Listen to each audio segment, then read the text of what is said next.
எறியப்பட்ட சவுலின் அம்புகள் திசை மாறி போகச் செய்த தயவு பெரியது.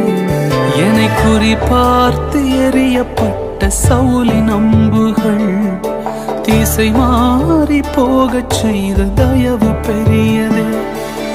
ஒரு அடியின் தூரத்திலே கண்ட மரணத்தை தடுத்து நிறுத்தி பாதுகாத்த தயவு பெரியதே.